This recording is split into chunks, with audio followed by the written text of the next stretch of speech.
Battery है पर camera नहीं, पर्स है पर पैसा नहीं। तो लोग तुम्हें यही कहेंगे कि बिना चेहरे के एक YouTube चैनल स्टार्ट कर ले और डॉलर में कमा ले। लेकिन मैं तुम्हें यहाँ फेसलेस चैनल के आइडियाज की कोई लिस्ट देकर तुम्हारे अंदर अननेसेसरी की उम्मीदें नहीं जगाऊंगा, क्योंकि रियलिटी और रील में बहुत फर्क होता है। लेकिन रियलिटी ये है कि अगर आपको रूट कॉज पता चला कि फेसलेस चैनल से लोग चाहते क्या है, तो आपको कभी आइडियाज और नीशेस को ढूंढने में टाइम वेस्ट करना ही नहीं पड़ेगा। आप खुद की ही नीश बना सकते हो और उसको फिर बिजनेस में कन्वर्ट कर सकते हो और अपना एक एम्पायर बना सकते हो, वो भी ऑटोमेटिकली।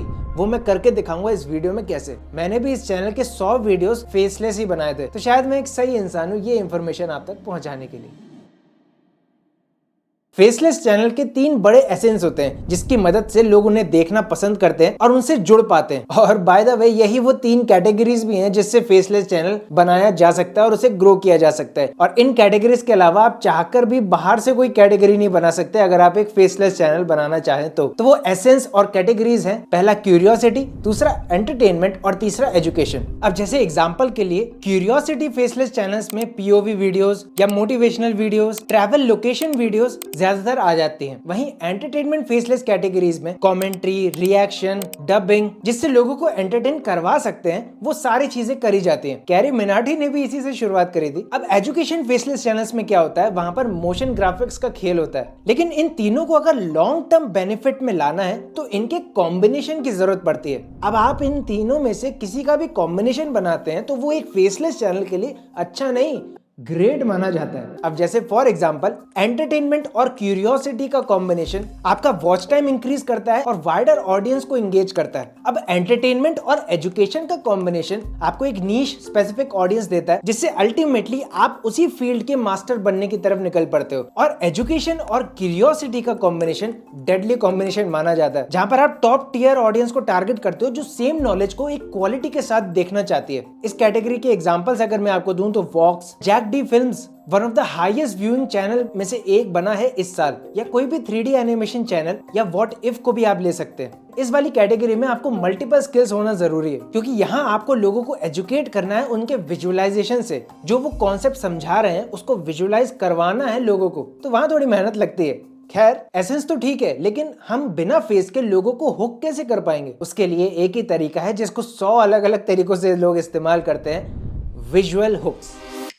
एक सर्वप्रथम ज्ञानी भी तुम्हें बता देगा वीडियो को अगर वायरल करना है तो विजुअल हुक्स का इस्तेमाल करो। लेकिन रूट कॉज क्या है विजुअल हुक्स की? साइकोलॉजी। ह्यूमन साइकोलॉजी हर 4 महीने में अपनी औकात बदल देती है और यही सेम चीज विजुअल हुक्स के साथ भी करनी पड़ती है। विजुअल हुक्स में आपको बेस्ट कॉम्बिनेशन ढूंढना जरूरी है। अब जैसे कुछ लोग रॉ वीडियोस दिखा के हुक करते हैं, तो कुछ अपनी एडिटिंग से, कुछ कैमरा एंगल से, तो कुछ मोशन एलिमेंट से, या कुछ तो अपने वॉइस ओवर से भी। तो इन सब में बेस्ट कॉम्बिनेशन क्या है? देखो, हमने कुछ नोटिस किया है और ऑब्जर्व किया है, इसको पक्की गारंटी तो नहीं है, ये हमारी ऑब्जर्वेशंस के ऊपर है। 50-50 रूल का लोग ज्यादातर इस्तेमाल करते हैं, यानी 50% आप रॉ वीडियोस को दिखाएं और 50% मोशन एलिमेंट्स का इस्तेमाल किया जाए, तो वहां एक फेसलेस चैनल के लिए एक आइडेंटिटी बनती है। एग्जांपल के लिए आप वॉक्स को ले लें। वॉक्स मेनली डॉक्यूमेंट्रीज बनाता है, तो वहां पर रॉ वीडियोस का वो इस्तेमाल तो करता है, लेकिन अगर कोई कॉम्प्लेक्स टॉपिक को समझाना है तो वहां वो एनिमेशंस और मोशन ग्राफिक्स का यूज करता है, जो सेम चीज हमें नेटफ्लिक्स की डॉक्यूमेंट्रीज में भी देखने को मिलती है। अब नेटफ्लिक्स का फाउंडर थोड़ी ना अपना चेहरा दिखा रहा है, वो तो लोगों के दिखा रहा है भाई,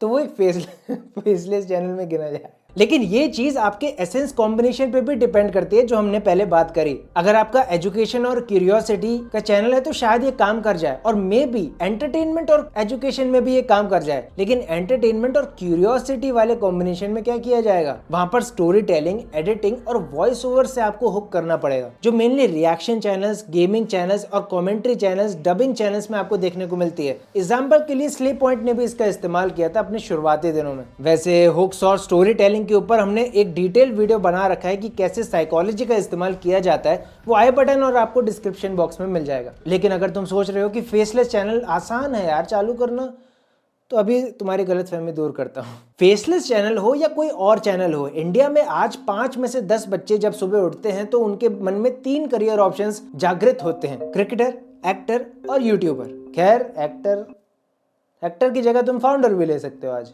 तो इस हिसाब से आपको स्किल नहीं मल्टीपल स्किल्स आना जरूरी है, क्योंकि आपका कंपटीशन डे बाय डे बढ़ता ही जा रहा है। लेकिन आपको एक और बात ध्यान रखने की जरूरत है, कंपटीशन तो बढ़ रहा है लेकिन क्वालिटी कंपटीशन आज भी वही है। अगर आपको क्वालिटी कंपटीशन में आना है तो आपको मल्टीपल स्किल्स की जरूरत पड़ेगी। इवेंचुअली आप उनकी कैटेगरी में तो आ ही जाओगे और आपका जो मेजर कंपटीशन था वो तो पीछे ही रह जाएगा, क्योंकि वो अभी उस क्वालिटी पे फोकस नहीं कर पा रहा है। लेकिन एक फेसलेस चैनल के लिए कौन सी स्किल आज जरूरी है? जो हमने एसेंस बताया उसके बेसिस पे video editing, human behavioural study, motion graphics, story telling, scripting और ग्राफिक डिजाइनिंग। इनमें से अगर कोई आप 2 या 3 स्किल्स भी चुनते हो तो वो भी एक फेवरेबल कंडीशन मानी जाती है एक फेसलेस चैनल के लिए, जो कि अल्टीमेटली आपके आगे आने वाले बिजनेस में मदद करती है। वो हम जानेंगे कैसे। वैसे अब AI इन्फ्लुएंसर्स का जमाना है और उसके ऊपर हमने 2 वीडियोस ऑलरेडी बना रखे हैं, डिस्क्रिप्शन बॉक्स एक बार चेक कर लेना जाने से पहले। लेकिन अब सबसे बड़ी लोगों की दिक्कत ये आती है, स्किल्स भी हमने सीख ली लेकिन चैनल किस कॉन्सेप्ट के ऊपर बनाया जाए, उसकी थीम क्या होनी चाहिए, और अगर मैं देसी भाषा में बोलूं तो चैनल के अंदर दिखाएंगे क्या,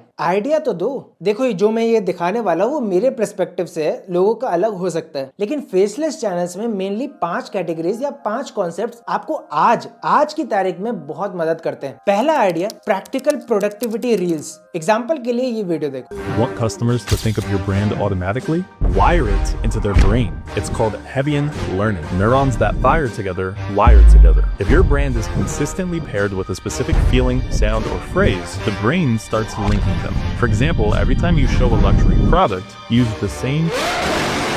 अब इवेंचुअली यहाँ पर जो क्रिएटर है वो प्रोडक्टिविटी हैक्स तो बता रहा है इमोशन एलिमेंट्स के इस्तेमाल से, लेकिन आगे जाके इन्होंने अपने वीडियो पैक्स और क्लाइंट्स को लाना चालू कर दिया और क्लाइंट्स के लिए ऐसे वीडियोस बनाने लगे जिससे उनका बिजनेस ग्रो होने लगा। अब दूसरा कॉन्सेप्ट आता है विजुअलाइजेशन ऑन अदर्स। आज आपको पता है कि पॉडकास्ट चैनल की बूम देखने को मिल रहा है, लेकिन पॉडकास्ट चैनल्स में एक अपॉर्चुनिटी गैप है। जब भी आप कोई पॉडकास्ट देखते हैं तो शुरुआती में आपको इंट्रो जो दिखाया जाता है वो तो बहुत ज्यादा फैसिनेटिंग दिखाया जाता है और पॉडकास्ट का एसेंस भी यही होता है कि आराम से तुम सुनो बातें। विजुअलाइजेशन जो बाकी का होता है वो रील्स के जरिए आपको दिखाया जाता है, लेकिन अगर हम उन पॉडकास्ट के लेसन्स को विजुअलाइज करके दिखा सकें लोगों को शॉर्ट फॉर्म कंटेंट में, तो वहां पर भी फेसलेस चैनल्स का एक मार्केट बनता है। एग्जाम्पल के लिए ये हमारे शो पर AR रहमान सर आया है, अमित त्रिवेदी सर आए, करण औजला है। तीनों ने ये कहा कि उन्हें ट्यून्स अपने सपनों में सुनाई देते हैं। जो ट्यून्स उन्हें सपनों में सुनाई दिए हैं वो बहुत बड़े ब्लॉकबस्टर गाने बने।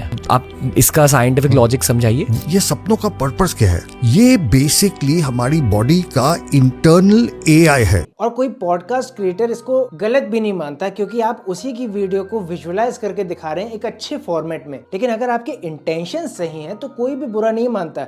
इवेंचुअली ये तो आपके लिए एक अपॉर्चुनिटी बन जाती है। अगर आपकी वीडियोस पॉडकास्ट तक पहुंच भी गई तो वो आपको हायर कर लेगा अपने ही चैनल के लिए, तो वहां से आपका बिजनेस ग्रो होगा एज इन फ्रीलांसर। तीसरा, हैंड जेस्चर मूवमेंट्स। ये आइडिया मैंने 2021 में शायद शेयर किया था, लेकिन आज उसका और अच्छे तरीके से इस्तेमाल किया जा रहा है। एग्जाम्पल के लिए ये 2 वीडियोस देखो। आज उर्फी और औरी हमें पढ़ाएंगे एक साइकोलॉजिकल प्रोसेस जिसका नाम है मॉरल डिसएंगेजमेंट, जिसमें हमारा दिमाग हमें बिना किसी शर्म या अफसोस के किसी दूसरे व्यक्ति के साथ एक मॉरली अनएक्सेप्टेबल काम करने के लिए अलाउ कर देता है। इमेजिन करो इस पार्टी में ये 8 लोग भी थे और ये सब को मैंने पहले काटा, फिर इसको पील किया, फिर मैंने बोला आबरा का डाबरा और बना दी ये वाली लिपस्टिक। अब यहाँ पर इसको एंटरटेनमेंट और एजुकेशन पर्पसेस के लिए यूज किया जा रहा है। तो यहाँ पर मेन एसेंस जो था फेसलेस चैनल का वो पूरा हो गया और लोग यहाँ पर इंगेज कर पाए। चौथा आइडिया आता है कि यूट्यूबर नहीं मस्किट्यूबर बनो। अब ये मस्किट्यूबर क्या होता है? मैस्कॉट पता है ना क्या होता है? मैस्कॉट, मैकडोनल्ड्स का मैस्कॉट ये है, अमूल का मैस्कॉट ये है। तो आप अपने आप को एक मैस्कॉट यूट्यूबर बना सकते हैं। हाँ, उसके लिए आपको कॉस्ट्यूम लेना पड़ेगा, लेकिन अल्टीमेटली लोगों को आपका चेहरा नहीं दिखेगा। ये सही है अगर मैं पॉडकास्ट मैस्कॉट बन के लूं तो। और 5वां आता है एक्सपीरियंस सर्विस प्रोवाइडर। एग्जाम्पल के लिए ट्रैवल व्लॉग्स नहीं, ट्रैवल वॉक थ्रूज। जैसे कुंभ के मेले में आप जा नहीं सकते, वहां पर वॉक थ्रू पूरा स्टार्ट से एंड तक दिखाया जाता है एक्सपीरियंस बिल्डिंग के लिए। अब तुम सोच रहे होगे कि इन सब चीजों में बिजनेस कहां से बनेगा। यहाँ हम अपनी स्किल को बेचना सीखेंगे और उसको ऑटोमेशन पे लगाएंगे, क्योंकि हमारा सारा ध्यान तो यूट्यूब चैनल पे रहेगा या हमारे सोशल मीडिया कंटेंट पे रहेगा। उसको ऑटोमेट अलग अलग तरीकों से किया जा सकता है जिसमें आपको कुछ नहीं करना पड़ेगा। वो आगे बताता हूँ कैसे। अब मैंने जो आपको आइडियाज दिए वहां पर एडिटिंग स्किल्स या कोई भी और स्किल की आपको जरूरत पड़ेगी। अब लोग उसे देखेंगे तो वो आपकी तरह उसे करना चाहेंगे और फिर लोग क्या करते हैं, उन्हें कोर्सेज, वेबिनार्स या अपने क्लाइंट लेने के लिए उसका इस्तेमाल करते हैं। तुम कहोगे ये कौन सी नई बात बता रहा है, ये तो सबको पता है, लेकिन रियलिटी कुछ और है। 90% फ्रीलांसर या क्रिएटर्स जो भी कोर्सेज क्रिएट करते हैं 90% फेल होते हैं। उसमें सबसे बड़ा उनका कारण होता है विजिबिलिटी। वो लोग ज्यादातर एड्स पे फोकस करते हैं दूसरे यूट्यूबर्स को देख के जिनके अच्छे फॉलोअर्स हो चुके हैं, तो वहां उनका नुकसान ही होता है। हाँ, कभी कभी ये फायदा होता है एज एन अवेयरनेस फैलाने के लिए, जिससे आपको क्लाइंट या आपके कोर्सेज को खरीदने वाले कस्टमर्स मिलते हैं। लेकिन लोग भी अब समझदार हैं, उन्हें पता है कि आप मुझे कुछ बेचने की कोशिश कर रहे हो। वो भी एक एड देख के यही कहते हैं, एड है यार, ये तो आती रहती है, करो स्क्रॉल। तो वहां से समझ में आता है कि ऑर्गेनिक रीच का मुकाबला आज भी नहीं है। अबे ज़ीरोधा पूरा गेम ही अपने ऑर्गेनिक पे खेलता है। लेकिन ये ऑर्गेनिक रीच बनाई कैसी जाती है? अपने बैकलिंक से, एसईओ से और डिस्कवरेबिलिटी के लिए अपने नेटवर्क से। अब अली अब्दाल का एग्जांपल लो। उन्होंने अपनी एक पोर्टफोलियो साइट बनाई, उसी के अंदर अपना न्यूज़लेटर लॉन्च करते हैं, ब्लॉग लॉन्च करते हैं, प्रोडक्ट बेचते हैं, सर्विसेज बेचते हैं। और लोग उनकी सर्विसेज और प्रोडक्ट्स तक कैसे पहुंचते हैं? वो अपने ब्लॉग्स को कंटिन्यूएशन में करते रहते हैं और लोगों की ईमेल कलेक्ट करते हैं, जिससे सेम साइट गूगल पे रैंक होती है और वहां से उनको ट्रैक्शन मिलता है ऑर्गेनिकली। लेकिन तुम कहोगे मेरे पास तो टाइम नहीं है यार, ये ऑर्गेनिक रीच, फिर एसईओ करूं, यूट्यूब वीडियोस तो बना ही रहा हूं, ब्लॉग्स भी लिखूं, न्यूज़लेटर भी लिखूं, भाई पागल है क्या तू? लेकिन अगर मैं आपको कहूं कि आपको सिर्फ एक वेबसाइट बनानी है, अपना एपीआई उससे जोड़ना है और रिलैक्स करना है, अब सबसे पहले हमें एक वेबसाइट चाहिए पोर्टफोलियो या ब्लॉग्स को दिखाने के लिए, जिससे हम अपनी सर्विसेज को भी सेल करेंगे आगे जाके। उसके लिए हम ओडू का इस्तेमाल कर रहे हैं, तो सीधा ओडू के वेबसाइट पे जाओ और वेबसाइट हमें बनानी है, तो वेबसाइट के ऑप्शन पे हम क्लिक करेंगे। और हाँ, आपकी पहली वेबसाइट जो है वो लाइफ टाइम के लिए फ्री है, तो उसका इस्तेमाल करेंगे। सीधा ट्राई नाउ के ऑप्शन पे क्लिक करेंगे और अपनी डिटेल्स फिल करेंगे। उसके बाद आपको इस पेज पे रिडायरेक्ट कर दिया जाएगा। अब हम यहाँ पर वेबसाइट बना रहे हैं, वो ब्लॉग के लिए बना रहे हैं, तो उसको सिलेक्ट करेंगे और किसके लिए बना रहे हैं। एग्जाम्पल के लिए यहाँ पर मैं वीडियो एडिटर्स के लिए ले लेता हूँ। और हमारा मेन टारगेट, मेन ऑब्जेक्टिव क्या है कि हमें एक ब्रांड बिल्ड करना है। अब ये सिलेक्ट करके नेक्स्ट के ऑप्शन पे क्लिक करेंगे, अपना कलर, थीम और लोगो सिलेक्ट करेंगे। अब यहाँ पर पेजेस सिलेक्ट करेंगे। वैसे आप इसे वेबसाइट बनाने के बाद भी सिलेक्ट कर सकते हैं और सीधा बिल्ड माय वेबसाइट पे क्लिक करेंगे। और इन तीनों में से कोई भी डिजाइन आपको चूज करना है तो आप कर सकते हैं, और भी डिजाइन आप यहाँ से चूज कर सकते हैं। मैं फिलहाल के लिए ये वाला डिजाइन ले लेता हूँ। अब ओडू ने हमें इनिशियली ये वेबसाइट बना के दी है, जिसे हम एडिट भी कर सकते हैं। मैंने आपको अली अब्दाल की वेबसाइट का एग्जांपल दिया था, उस तरीके से हम इसको डिजाइन कर सकते हैं। क्योंकि हमने टेम्पलेट भी वही सिलेक्ट किया है, तो एडिट के ऑप्शन पे जाके आप यहाँ से एलिमेंट्स को बदल भी सकते हैं, जिससे अल्टीमेटली आपकी ऐसी वेबसाइट कुछ ऐसी दिखने लगेगी। अब हमें यहाँ पर ऑटोमेशन कर रहा है, मतलब हमें कोई काम नहीं करना, हमें ब्लॉग्स नहीं लिखने, ताकि वो हमारी तरफ से अपने ब्लॉग लिखे, उसे एडिट करे और समय समय पर उसे चेंज भी करता रहे। उसके लिए हम जाएंगे SEOBotAI.com पे। अब ये SEOBotAI जो है वो कोई AI टूल नहीं है, AI एजेंट है। अब AI टूल और AI एजेंट में बहुत फर्क होता है बॉस। AI टूल को आपको काम बताना पड़ता है, फिर उस हिसाब से वो काम करता है, और AI एजेंट्स को आपको बस काम देना पड़ता है और ये सारे काम खुद ही कर देता है। यानी आपके ब्लॉग्स भी ये खुद ही लिखेगा, उसका SEO ये खुद ही मेंटेन करेगा। अगर कोई गलती होती है ब्लॉग में तो वो उसको रिकरेक्ट भी खुद ही कर देगा बैकएंड में। ऑलरेडी आपके ब्लॉग में वो चीज पब्लिश भी कर देगा, उसको पूरा मेंटेन करेगा, आपको कुछ हाथ लगाने की जरूरत नहीं है। तो सबसे पहले अकाउंट बिल्ड करो। SEO बॉट आपकी वेबसाइट का नाम पूछेगा, जो कि हम ओडू पे बनाएंगे। अब SEO बॉट हमारी वेबसाइट के ऊपर जो हमने डिटेल्स डाली हैं उसके हिसाब से पूरा ब्योरा तैयार करके देगा कि आपकी वेबसाइट क्या है, क्या करती है, किसके लिए करती है। वो ये ऑटोमेटिकली आइडेंटिफाई करके उसके हिसाब से कंटेंट सर्च करना चालू करेगा। सिंपली नेक्स्ट के ऊपर क्लिक करेंगे। अगले पेज पे आएंगे तो हमें ये देखने को मिलेगा कि आपको कितने ब्लॉग्स, हमने फिलहाल एक ब्लॉग हर हफ्ते सेट करके इसे नेक्स्ट पे क्लिक किया। अब इसने हमें बहुत सारे ऑप्शंस दे दिए हैं ब्लॉग के, हमें सिर्फ अप्रूव या डिनाई करना है कि इस ब्लॉग पे तुम्हें काम करना है कि नहीं। जिस ब्लॉग टाइटल पे हम इसे अप्रूव करेंगे ये बैकएंड में उसे करना चालू कर देगा। और अगर आप चाहते हैं कि अभी मुझे कोई लिख के दो तो सीधे रन नाउ के ऑप्शन पे क्लिक कर देंगे। अब ये हमारा ब्लॉग पोस्ट बनाना चालू कर देगा और ये प्रोसेस काफी मजेदार होती है, लेकिन फिर आपको ऐसा ब्लॉग देखने को मिलेगा। अब इसे हमें ओडू से कनेक्ट करना है ताकि सीधा ये जो ब्लॉग है वो ओडू के ब्लॉग पे अपलोड हो जाए। अब यहाँ पर आपको रियल मैजिक देखने को मिलेगा ओडू का। आप सीधा एप्स के ऑप्शन पे आओ, ऑटोमेशन को सर्च करो और ये वाली एप्लीकेशन को इंस्टॉल करो।